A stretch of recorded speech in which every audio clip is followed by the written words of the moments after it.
আসসালামু আলাইকুম। গরম পানির মধ্যে বিস্কুট দিয়ে যে এত মজার একটা রেসিপি তৈরি হবে, এই ভিডিও না দেখলে আপনারা বুঝতেই পারবেন না। খেতে দারুণ টেস্টি হবে আর খুবই সহজভাবে বানিয়ে দেখাবো। তাহলে চলুন দেখে নেই। প্রথমে এখানে 2 প্যাকেট বিস্কুট নিয়েছি, 10 টাকা দামের বিস্কুট। যে কোনো বিস্কুটই নিতে পারবেন। আমি এখানে 2 প্যাকেট নিয়েছি, আপনারা চাইলে কম বেশি নিতে পারবেন। এখন আমি 2 প্যাকেটই খুলে নিয়ে নিচ্ছি। 2 প্যাকেট দিয়ে অনেকগুলো হবে। তারপরে এক সাইডে রেখে দিচ্ছি। আর এদিকে আমি চুলায় একটা প্যান বসিয়ে প্যানটা ভালো করে গরম করে নিয়েছি। এখন এর মধ্যে দিয়ে দিচ্ছি চিনি। 2 টেবিল চামচ চিনি দিয়ে দিচ্ছি। চিনি দিয়ে নেড়েচেড়ে আমি চিনি যখন গলে আসবে সাথে সাথে পানি দিয়ে দিব। এখানে আমি 2 কাপ পানি দিয়ে দিচ্ছি। পানি দিয়ে ক্যারামেলের সাথে ভালো করে মিশিয়ে নেব। অনেক সুন্দর কালার আসছে। এখন আমি এর মধ্যে দিয়ে দিচ্ছি বিস্কুট। সবগুলো বিস্কুট দিয়ে ভালো করে নেড়েচেড়ে ম্যাশ করে নেব। বিস্কুট পানির মধ্যে দেওয়ার সাথে সাথে দেখবেন একদম গলে যাবে। তারপরে সুজি দিয়ে দিচ্ছি বাইন্ডিংয়ের জন্য 2 টেবিল চামচ। সুজি দিয়ে আমি ভালো করে নেড়েচেড়ে ঘন টাইট করে নেব। একটা ডোয়ের মতো তৈরি করে নিতে হবে। আরও বেশি টেস্টি করার জন্য গুঁড়া দুধ দিয়ে দিলাম 1/4 কাপ। গুঁড়া দুধ দিলে খেতে আরও বেশি ভালো লাগবে।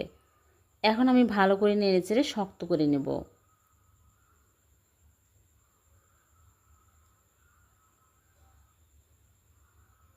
দেখুন এরকম শক্ত হতে হবে। এখন আমি চুলা থেকে নামিয়ে নিচ্ছি। চুলা থেকে নামিয়ে একটা প্লেটে ঢেলে ঠান্ডা করে নেব। ভালো করে ঠান্ডা করে নিতে হবে। ঠান্ডা হয়ে গেলে মথে নিচ্ছি। একদম মসৃণ করে মথে নিতে হবে। মথা হয়ে গেলে আমি অল্প অল্প করে নিয়ে ছোট ছোট করে রসমালাইয়ের শেপ দিয়ে নিচ্ছি। আপনারা চাইলে যে কোনো রকমেরই বানাতে পারবেন। এরকম করে ছোট ছোট করে সবগুলো বানিয়ে নিব। খুবই সুস্বাদু হয়। এভাবে বিস্কুট দিয়ে বানিয়ে দেখবেন, খুবই টেস্টি হবে খেতে। সবগুলো বানানো হয়ে গেলে এক সাইডে রেখে দিয়ে চুলায় প্যান বসে চিনি 1/4 কাপ দিয়ে দিলাম। দিয়ে নেড়েচেড়ে ক্যারামেল করে নেব। যখন চিনিগুলো এরকম সুন্দর কালার আসবে সাথে সাথে 2 কাপ লিকুইড দুধ দিয়ে দিচ্ছি। দুধ দিয়ে ভালো করে নেড়েচেড়ে ক্যারামেলের সাথে মিক্স করে নিতে হবে। আর চিনি পরিমাণ মতো দিতে হবে। যেহেতু বিস্কুট মিষ্টি এজন্য কম চিনি দিয়ে দিলাম। আপনারা চাইলে কমিয়ে বাড়িয়ে দিতে পারবেন।